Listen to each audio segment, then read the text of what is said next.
चलो चलिए स्टूडेंट्स, तो ये हम नया चैप्टर स्टार्ट कर रहे हैं अपना एप्लीकेशन ऑफ डेरिवेटिव। शॉर्ट में बोल देते हैं इसको एओडी, मतलब एप्लीकेशन ऑफ डेरिवेटिव, मतलब अपकलन, अपकलज के अनुप्रयोग। जो हमने डिफरेंशियल पढ़ा था, जो डेरिवेटिव पढ़े थे हमने, उनके किस तरीके से प्रयोग कर सकते हैं हम, जो रियल लाइफ होती है उसके अंदर, वो समझेंगे। जैसे आपने डिफरेंशियल पढ़ा होगा, है ना, तो आप सोचते हो डिफरेंशियल का यूज क्या है, रियल लाइफ में क्या यूज है। एप्लीकेशन यहाँ पढ़ेंगे इस चैप्टर के अंदर।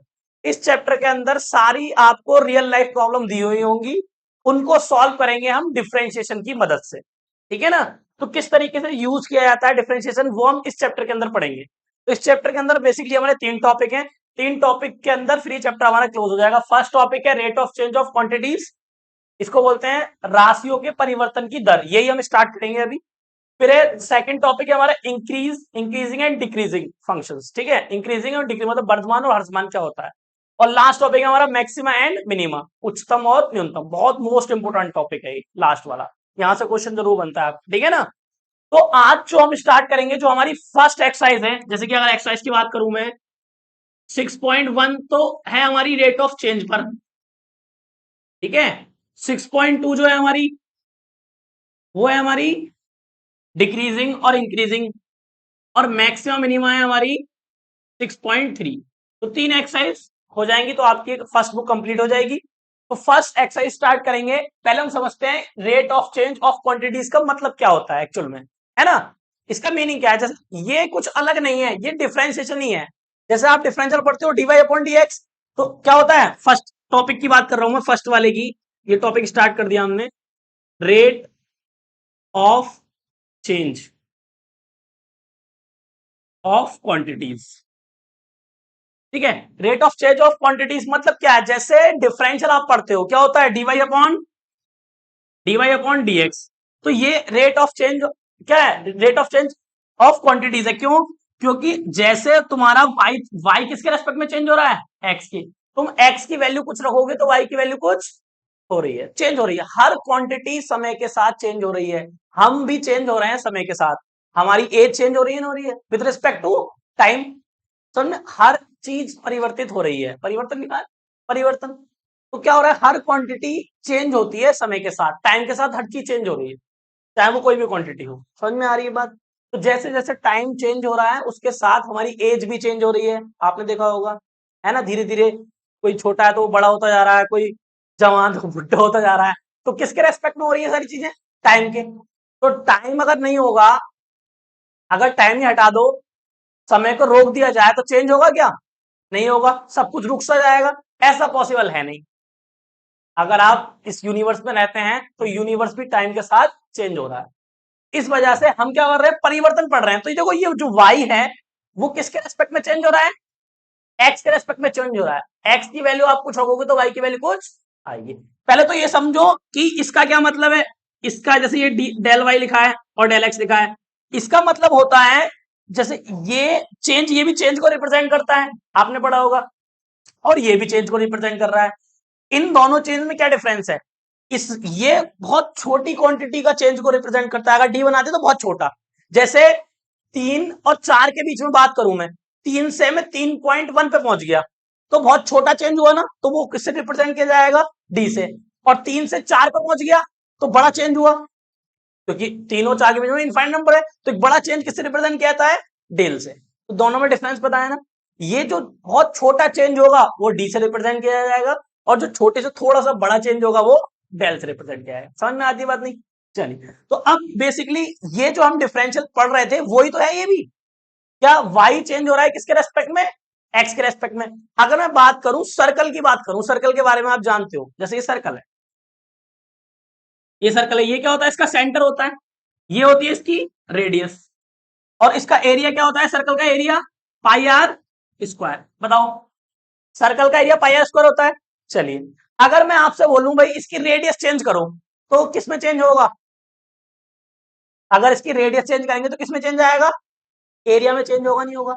अगर इसकी रेडियस रखोगे 5 तो छोटा सर्कल बनेगा, जगह कम घेरेगा। रेडियस रखोगे 20 तो बड़ी जगह घेरेगा, ज्यादा एरिया कवर करेगा।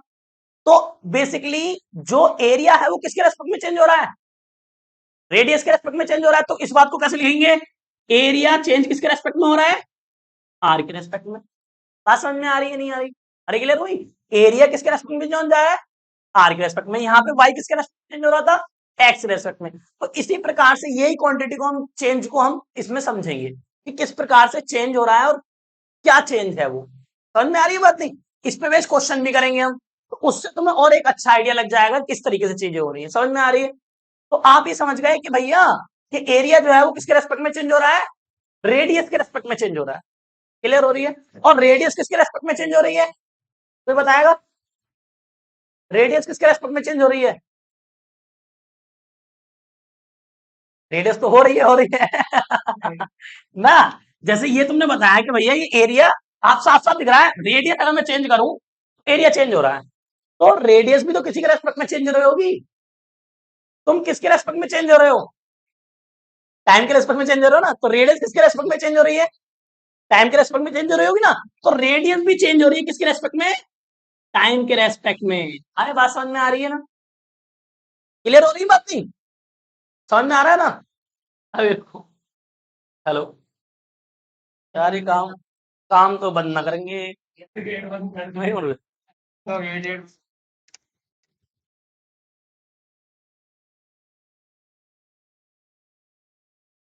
अरे यार।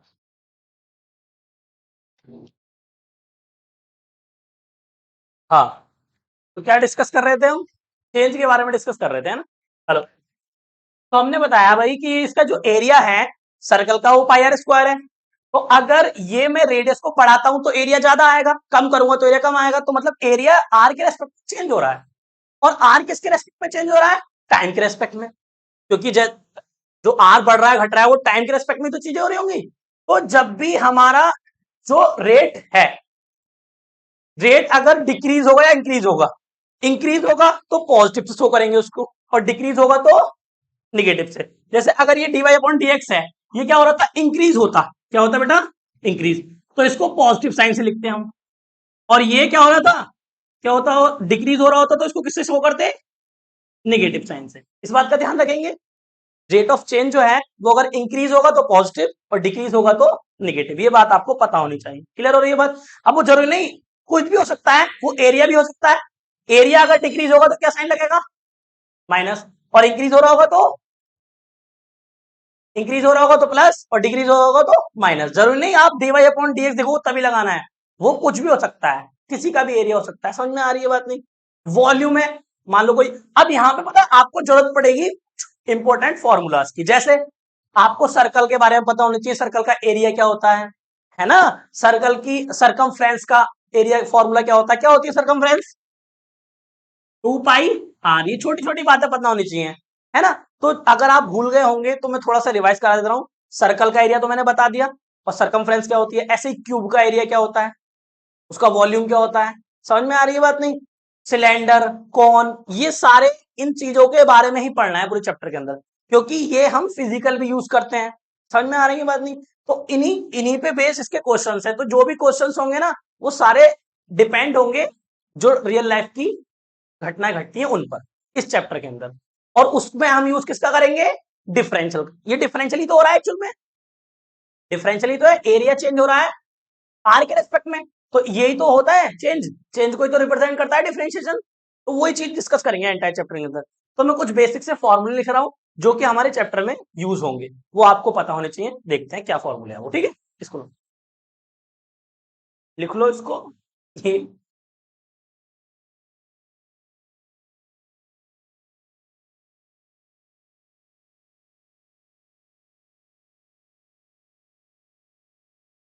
अरे ये समझ में आ रहा है भाई तुम्हारे, हाँ, ये आ रही चीजें बस, तो ये समझ में आनी चाहिए। मैं अब जो भी बच्चा कल आएगा या तो वो फोन में लाएगा बुक या वो लेके आएगा बुक, क्योंकि ये क्वेश्चन लैंग्वेज वाले हैं, लैंग्वेज पढ़ोगे तभी समझ में आएगा वरना नहीं आएगा, सही है। तो या फोन में लाओ, फोटो स्टेट कराओ, कुछ भी मुझे मतलब नहीं है, मेरे पास जब मैं क्वेश्चन कराऊं तुम्हारी नजरों के सामने क्वेश्चन होना चाहिए बस। फर्स्ट बुक है ये, फर्स्ट बुक का लास्ट चैप्टर खत्म होते ही खत्म हो जाएगी बुक। चलो जी बेटा, क्वांटिटी लिख दिया शॉर्ट में, ऊपर लिख दिया था ना पूरा, अब यहाँ बार बार पूरा थोड़ी देखूंगा।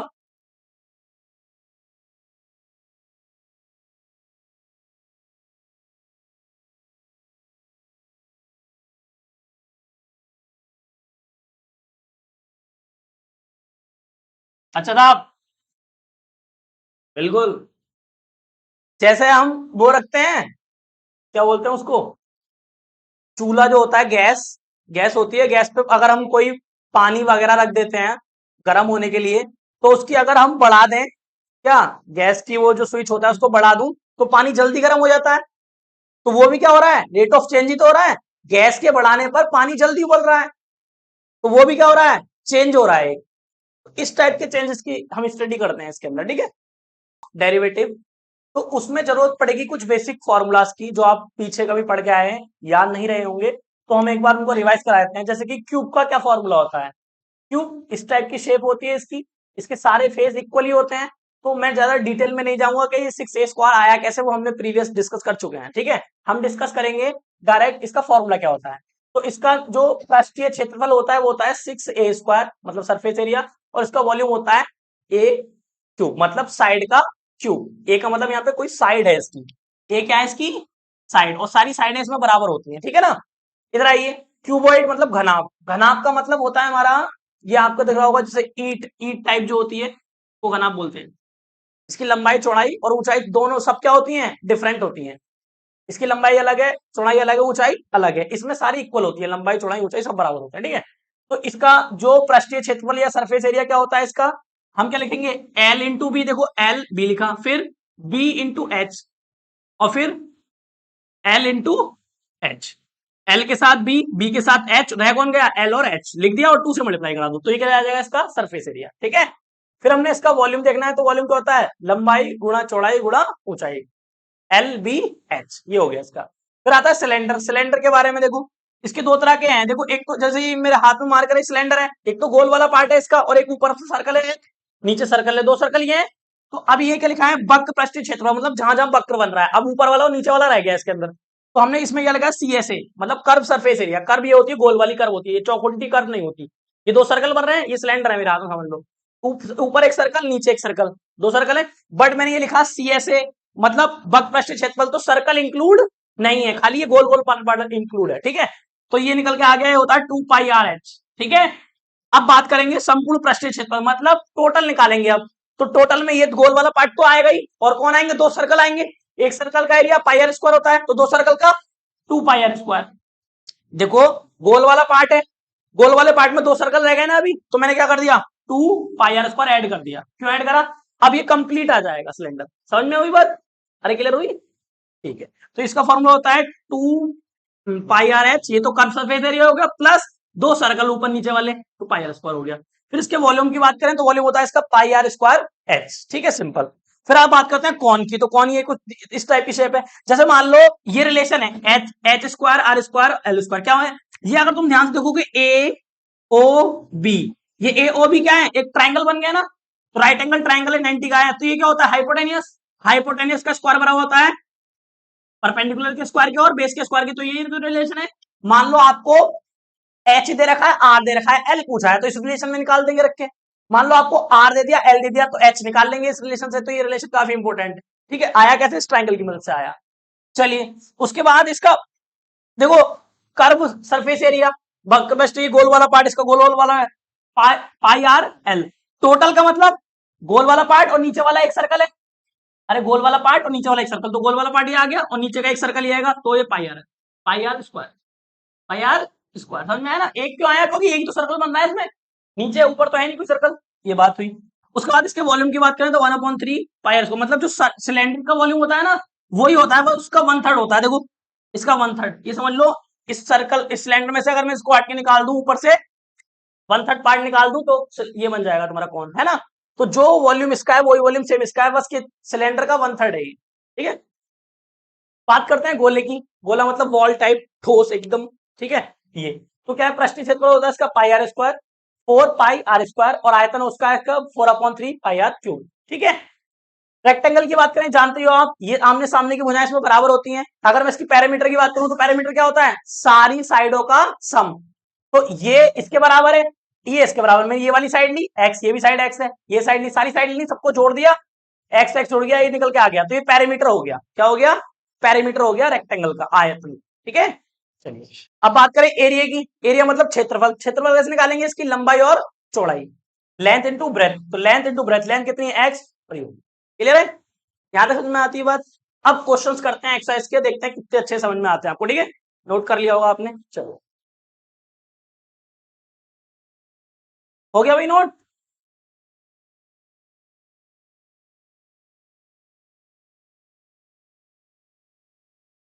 अब देखो जरा पहला क्वेश्चन, एक्सरसाइज का क्वेश्चन पढ़ो पहला, फर्स्ट वाला।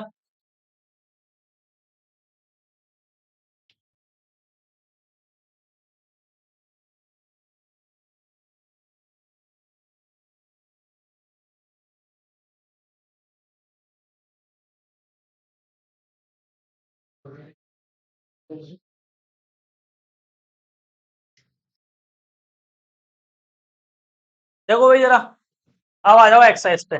बस इसकी एक ही एक्सरसाइज है, फिर उसके बाद मतलब पूरे चैप्टर के अंदर 3 एक्सरसाइज है। फर्स्ट एक्सरसाइज देखते हैं जरा, 6.1। देखो फर्स्ट क्वेश्चन पढ़ो जरा अच्छे से, बना किताबें। कल किताब जो ना लेके आया ना तब बताऊंगा तुम्हें, आज ही छोड़ा है मैंने, मैं देखता रहा कल कैसे इन्हें मोर बनाऊंगा मैं। पहला क्वेश्चन, आर बराबर 3 सेंटीमीटर, और बी पार्ट है आर बराबर 4 सेंटीमीटर। देखो जरा ध्यान दो क्वेश्चन में, हेलो, क्वेश्चन को जरा ध्यान समझो। अगर आप नहीं समझे ना, ये समझ लो 4 क्वेश्चन ध्यान से समझ लो इस एक्सरसाइज के, बाकी क्वेश्चन खुद कर लोगे तुम, खुद एक एक क्वेश्चन कर सकते हो खुद, बस 4 क्वेश्चनों को ध्यान से समझ के कर लो। ठीक है ना, तो क्या बोलेगा कोई नहीं, इधर देखो जरा, क्या कह रहा है, वृत्त के क्षेत्रफल के परिवर्तन की दर, वृत्त के क्षेत्रफल के, वृत्त मतलब सर्कल के, क्षेत्रफल मतलब एरिया, परिवर्तन की दर मतलब परिवर्तन मतलब चेंज हो रहा है, किसमें चेंज हो रहा है, क्षेत्रफल मतलब एरिया में, किसके, सर्कल के। इतनी बात समझ में आनी चाहिए, जो लिखा है उसको समझो। लिखा हुआ है कि जो सर्कल है उसका जो एरिया है वो किसके रेस्पेक्ट में चेंज हो रहा है, आर के रेस्पेक्ट में चेंज हो रहा है आर के सापेक्ष चेंज हो रहा है, तो उसको ज्ञात करना है हमने, क्या करना है, फाइंड करना है। देखो क्वेश्चन में क्या बोला है आपसे,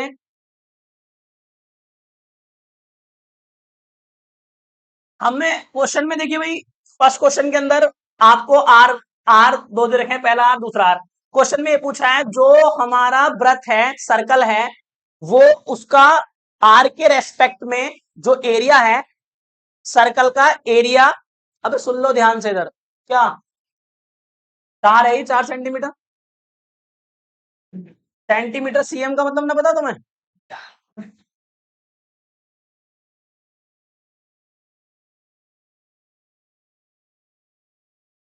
अगर सुनोगे नहीं समझ में नहीं आएगा, कोई फायदा ना है, शांति से चुपचाप बैठे रहोगे तो समझ में आ जाएगा। हमें क्वेश्चन में बोला है कि जो सर्कल है उसका एरिया आर के रेस्पेक्ट में चेंज हो रहा है, वो चेंज जो हो रहा है वो आप बता दीजिए, जो परिवर्तन हो रहा है किसमें, आर में या ए में, ए में किसके रेस्पेक्ट में, आर के रेस्पेक्ट में। मतलब कोई सर्कल है, ठीक है, कोई सर्कल है, इसके जो एरिया है वो हमें बताना है, मतलब D a upon d are की वैल्यू हमें बतानी है। आ रहा है समझ में क्वेश्चन। अब हमें सबसे पहले इस सर्कल का ए पता होना चाहिए, ए मतलब एरिया पता होना चाहिए। तो एरिया क्या होता है सर्कल का, पाई आर स्क्वायर, ये सबको पता है। अब इसका डिफरेंशियल करना है किसके रेस्पेक्ट में, आर के रेस्पेक्ट में। क्वेश्चन में बोला है कि वो आर के रेस्पेक्ट में चेंज हो रहा है, समझ में आती है बात। तो इसका डिफरेंशियल करो, differential with respect to r, तो क्या आएगा, d a upon d r equal to pi, ऐसे आ गया, आर का करोगे क्या आएगा, 2 आर, अरे आर का पावर आ गई, पावर से कम हो गया, आर का क्या दोबारा करना पड़ेगा मुझे, आर का अगर मैं दोबारा करूंगा तो क्या आएगा, 1 आएगा, क्योंकि आर का ही रेस्पेक्ट है। मान लो यहाँ पे टी होता, टाइम के रेस्पेक्ट में चेंज हो रहा होता, तो आर का क्या आता है, D R upon D T. आया समझ में, जिसका रेस्पेक्ट है अगर उसी में कर रहे हैं तो सेम 1 आ जाएगा, अगर रिस्पेक्ट चेंज होगा तो ये आर का रेस्पेक्ट है, आर के रेस्पेक्ट में कर रहे हैं तो 1 आएगा आर का।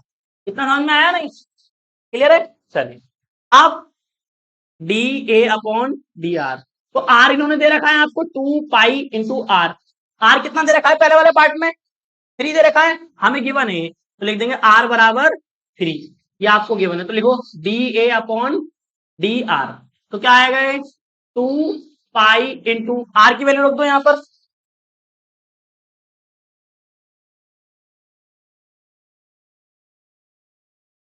आर की वैल्यू दे रखी है पहले वाले पार्ट में, रख दो यहां पे कितनी है 3। तो कितना आ गया ये D a upon d are बराबर आ गया 6 पाई। अब देखो अगर आप इतना क्वेश्चन करोगे ना तो नंबर कट जाएंगे आपके, क्यों? इसकी यूनिट जरूर लिखनी है आपको, मात्रक जरूर लिखना है। क्या लिखना है? मात्रक। तो ध्यान से देखो ये क्या है, ऊपर क्या है, ये एरिया, एरिया है ना। एरिया मतलब एरिया के अंदर क्या आता है, लेंथ और, तो ये जो एरिया इन्होंने दे रखा है हमें, किसमें चल रही है यूनिट, किसमें चल रही है, सेंटीमीटर। अब हमें तो पता नहीं किसमें, जो इन्होंने दे रखा है उसके हिसाब से लिखेंगे, सेंटीमीटर देखा है तो ये बताओ इसके ऊपर लिखूंगा सेंटीमीटर स्क्वायर। स्क्वायर क्यों लिखा है ये तो पता है ना, लेंथ और ब्रेथ, एरिया में दो चीजें आती है। बात किसकी करेंगे अब, ये देखो कौन है, आर, रेडियस, रेडियस कितनी है सेंटीमीटर में, तो ये क्या आ गया सेंटीमीटर। अब इसको काट मत देना, ये यूनिट है ऐसे ही लिखा जाएगा। आ रही बात समझ में? एरिया का मतलब क्या होता है, लेंथ और ब्रेड, तो ये दो स्क्वायर आ गया, और पर सेंटीमीटर पर सेंटीमीटर, सेंटीमीटर स्क्वायर पर सेंटीमीटर। समझ में आती है बात नहीं? तो इसकी यूनिट हो गई, तब आपको पूरे नंबर मिलेंगे। क्लियर हो रही है बात? अब पता है हो क्या रहा है, इसका मीनिंग समझो। अब फिजिकल मीनिंग क्या है, मान लो किसी इंसान को एक रेस्टोरेंट बनाना है। क्या बनाना है, रेस्टोरेंट। और रेस्टोरेंट के सबसे थर्ड फ्लोर पर, सबसे लास्ट वाले उस पे फ्लोर पर, ऊपर टॉप पे उसे एक रोफ बनानी है, मतलब छत बनानी है गोल टाइप, है ना। अब वो ये सोचेगा कि यार ये छत में बनाऊंगा, गोल टाइप छत बनानी है मुझे, तो मैं कितनी रेडियस लूं, कितनी रेडियस लूं कि कितना एरिया कवर हो जाए। समझ में आ रही है ना? तो ये कह रहे हैं कि अगर आप 1 सेंटीमीटर में कितना एरिया कवर हो जाएगा, 6 पाई सेंटीमीटर एरिया कवर हो जाएगा। बात समझ में आ रही है? दो, दो करोगे, दो रेडियस करोगे तो कितना चेंज हो जाएगा उसके हिसाब से, है ना, जो आएगा उसके हिसाब से, 12 हो जाए तो जो भी हो। फिलहाल ये समझ में आ रहा है इससे कि जैसे ही हम यहाँ पे 1 सेंटीमीटर लेंगे रेडियस, तो एरिया कितना आएगा उसमें, 6 पाई सेंटीमीटर कवर जगह घेर लेगा वो। तो इसी प्रकार से तो जो आर्किटेक्ट वगैरह होते हैं, जब आर्किटेक्ट की पढ़ाई करते हैं, जो बनाते हैं मकान वगैरह या बड़ी बड़ी बिल्डिंग बनाते हैं, उनमें बहुत यूज किया जाता है डिफरेंशिएशन का, इन्हीं चीजों का, कि भाई हमें बिल्कुल सर्कल बनाना है, मतलब छत बनानी है, रूफ बनानी है, तो इस हिसाब से बनानी है कि इतनी जगह है, इस हिसाब में कितने हम रेडियस लें, ताकि बिल्कुल उसी हिसाब से छत बन जाए। तो बहुत ज्यादा एप्लीकेशन है डिफरेंशिएशन। समझ में आ रही बात नहीं? तो चीजों को अगर कनेक्ट करके समझोगे तो काफी सारी चीजें यहां से निकल के आएंगी। ठीक है, ये क्वेश्चन का मतलब करना क्वेश्चन ही नहीं है, इसको समझो भी, फील भी करो कि एक्चुअल में हुआ क्या है इसके अंदर। समझ में आई बात नहीं? चलिए अब बात करते हैं इसके सेकंड वाले पार्ट की। दूसरा पार्ट दिया हुआ है आपको, ऐसे ही कर सकते हैं, सेम सेम यही है। अब क्या है रेडियस हमारी, ये क्वेश्चन तो बी पार्ट भी हो जाएगा, डी ए अपॉन, ये तो निकाल रखा है ना आपने, 2 पाई आर। ये तो डिफरेंशिएशन हो चुका है ऑलरेडी। अब आर की वैल्यू क्या दे रखी इस बार 4, तो यहाँ 4 रख दो, तो D a upon d are कितना आएगा 2 पाई इंटू 4। तो ये कितना हो गया बेटा, ये हो गया 8 पाई। तो अब क्या यहां पे लिखोगे क्या, एरिया का मतलब सेंटीमीटर स्क्वायर पर सेंटीमीटर। आ रही बात समझ में? तो ये हमारा ए पार्ट हो गया, ए पार्ट से कर दिया हमने इधर, और ये हमारा बी पार्ट हो गया। आया समझ में? क्लियर है? करो।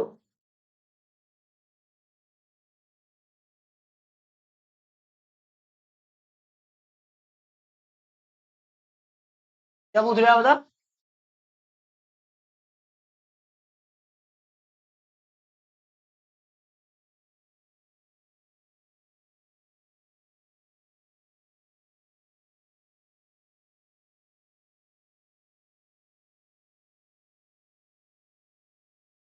चलो चलो चलो।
क्वेश्चन पढ़ो, अगला क्या है? चलो,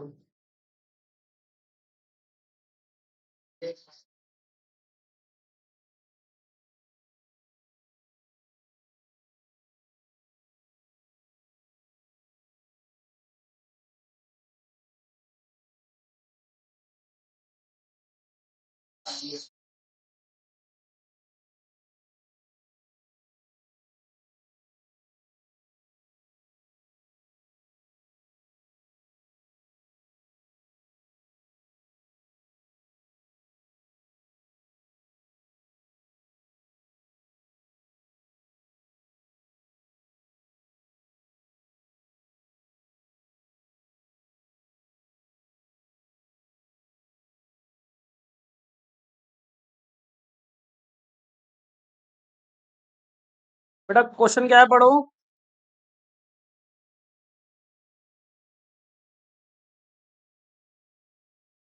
जब तक तुम क्वेश्चन नहीं पढ़ोगे समझ में नहीं आएगा, सब ऊपर से जाएंगे क्वेश्चन, क्योंकि सब लैंग्वेज क्वेश्चन के अंदर ही है।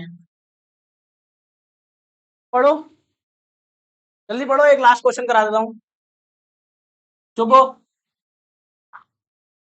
हाँ,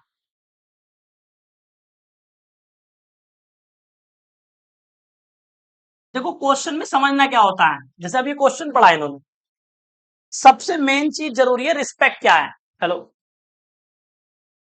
जैसे क्वेश्चन नंबर 2 है हमारा, तो क्वेश्चन नंबर 2 के अंदर जो भी लैंग्वेज है उस लैंग्वेज को समझते हुए हमें ये देखना है कि रिस्पेक्ट किसका है, किसके रेस्पेक्ट में चेंज हो रहा है। जैसे अभी हमने एरिया का क्वेश्चन करा, सर्कल का, तो एरिया किसके रेस्पेक्ट में चेंज हो रहा था? आर के, तो पता चल गया। कुछ कुछ क्वेश्चन में आपको यूनिट दे देगा, डायरेक्ट नहीं बोलेगा, तो यूनिट से समझ के पता करना है आपने कि किसका रेस्पेक्ट होगा। जैसे इन्होंने पढ़ा अभी क्या था, किसका आयतन? एक घन का आयतन है, ठीक है, तो घन आप जानते हो, घन इस टाइप से बनता है।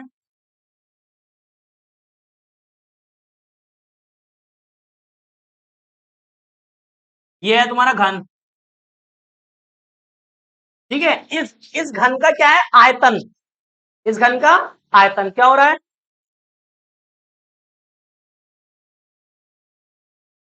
देखो 8 सेंटीमीटर क्या लिखा हुआ है? 8 सेंटीमीटर क्यूब पर सेकंड। तो सेकंड किसके लिए लगता है? टाइम के लिए। तो इसका मतलब जो वॉल्यूम है वो किसके रेस्पेक्ट में चेंज हो रहा है? टाइम के रेस्पेक्ट में चेंज हो रहा है। तो आपको यूनिट को देख के पता लगाना है। अरे बात समझ में आ रही है नहीं? तो हमने क्या देखा, हमें दे रखा था 8 सेंटीमीटर क्यूब पर सेकंड। तो मैंने ये तो देखो क्यूब आया, क्यूब कब आता है? लंबाई, चौड़ाई और ऊंचाई, लेंथ, ब्रेथ और हाइट। तो वॉल्यूम, तो बोला भी है वॉल्यूम, तो डी बी अपॉन किसके रेस्पेक्ट में चेंज हो रहा है? डायरेक्ट नहीं दिया, बट हम सेकंड से पता चल गया कि टाइम के रेस्पेक्ट में। ये हमें गिवन दे रखा है। आया इतना समझ में? ये क्या है? हमें गिवन है ये। चलो, और क्या है, और क्या पता है? क्या क्या पता करना है हमने? पृष्ठीय क्षेत्रफल किस दर से बढ़ रहा है, क्या पता करना है? पृष्ठीय क्षेत्रफल। तो क्षेत्रफल पता करना है, मतलब एरिया पता करना है। किसके रेस्पेक्ट में क्या चल रहा था? टाइम के रेस्पेक्ट में क्या होगा इसका क्षेत्रफल, ये पता करना है। और आपको मतलब इसकी साइड, मतलब भुजा दे रखी है, इसकी एज दे रखी है। एज कितनी? एट कब? जब एज को क्या मान लो, एक्स मान लिया, मान लो इसकी जो साइड की जो एजेस हैं उनको मैंने एक्स मान लिया, समझ लो एक्स है ये। तो ये कह रहे हैं कि एक्स जब 12 हो, बताओ। ये पूरा क्वेश्चन हमने लिख दिया यहाँ पे। क्या उसने बोला? भाई वॉल्यूम इस रेट से चेंज हो रहा है, ठीक है, ठीक है, टाइम के रेस्पेक्ट में ये हो रहा है, तो मुझे इसका टाइम कैसे पता चला? इस सेकंड से। फिर उन्होंने बोला कि इसका ये बताओ, इसका जो पृष्ठीय क्षेत्रफल है, मतलब इसका सरफेस एरिया, ठीक है, तो मैंने एरिया का ए लिख दिया, ठीक है, किसके? टाइम के रेस्पेक्ट में। जब उसकी साइड 12 होगी तब बताओ क्या होगा। इतना क्लियर है? यहां तक समझ में आ रहा है? अब ये बताओ, अब इस ए की वैल्यू पता होनी चाहिए सबसे पहले। क्या बताना चाहिए? ए। तो क्या होता है इसका एरिया, क्या होता है? कौन बताएगा? ये जो क्यूब है इसका सरफेस एरिया क्या होता है? पृष्ठ क्षेत्रफल। अभी हमने लिखवाया था आपको, बोलो। ए 6 एक्स ले रखा है तो एक्स स्क्वायर, साइड जो ले रखी है, अगर ए ले रखा है तो ए लिख दो, ठीक है। ये निकालना है मुझे, तो इधर देखो सॉल्व कर रहे हैं हम, इधर देखो, या इसी के नीचे देख लो। हमने क्या लिखा? ए बराबर 6x²। सही है इतना? डिफरेंशियल किसके रेस्पेक्ट में कर दूं? ठीक है, तो करो differential with respect to time. कर दिया टाइम के रेस्पेक्ट में डिफरेंशियल। करो जरा इसका डिफरेंशियल क्या आएगा बताओ।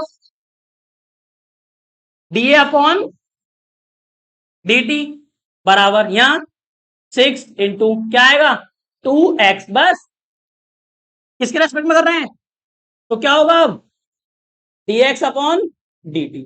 अगर x के रेस्पेक्ट में करते तो 1 हो जाता। समझ में आ रहा है इतना? चलिए फिर क्या आएगा dA upon dt equal to ये कितना हुआ 12 हो जाएगा 12 इंटू एक्स और dx अपॉन dt। क्या इसकी वैल्यू पता है तुम्हें dx अपॉन dt की? नहीं पता। क्या पता है इसकी वैल्यू?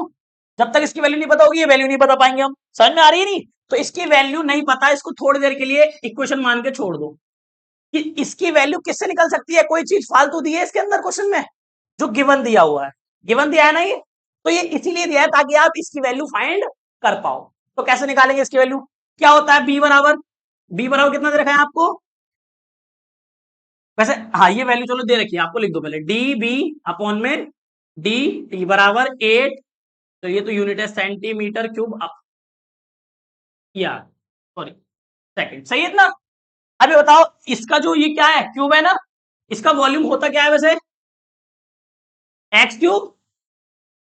अगर एक्स ले रखा है ए ले रखा है तो ए क्यूब। अब इसका डिफरेंस किसके रेस्पेक्ट में करना है? टी के। तो कर दो टी के रेस्पेक्ट में। कैसे पता चला मुझे? अरे दे रखा है ना, इस वजह से पता चल गया। टी के रेस्पेक्ट में कर दो डिफरेंशियल। कर दिया। क्या आएगा? पावर आगे आ गई और पावर में से एक कम हो जाएगा इनटू dx अपॉन dt आ जाएगा। तो यहां से वैल्यू निकल के आ जाएगी नहीं आ जाएगी dx अपॉन dt की? इसलिए दिया था आपको ये। तो जरा सॉल्व करो इसको। इसकी वैल्यू कितनी है 8 यहां रख दो। अरे समझ में आ गया?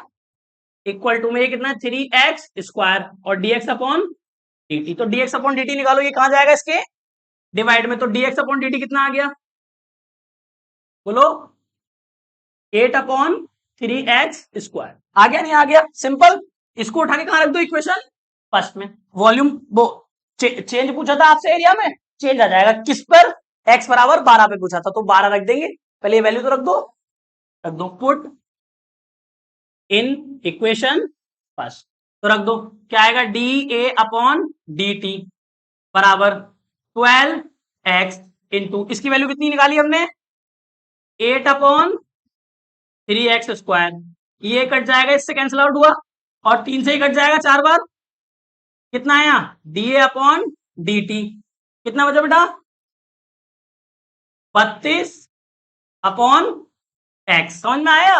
तो देखो क्वेश्चन का क्या हुआ, हमें ये इंफॉर्मेशन दे रखी थी, हमें ये निकालना था इसका एरिया, इस एज पे निकालना था। सही है? इस भुजा पे निकालना था जो भी दे रखी थी इसकी।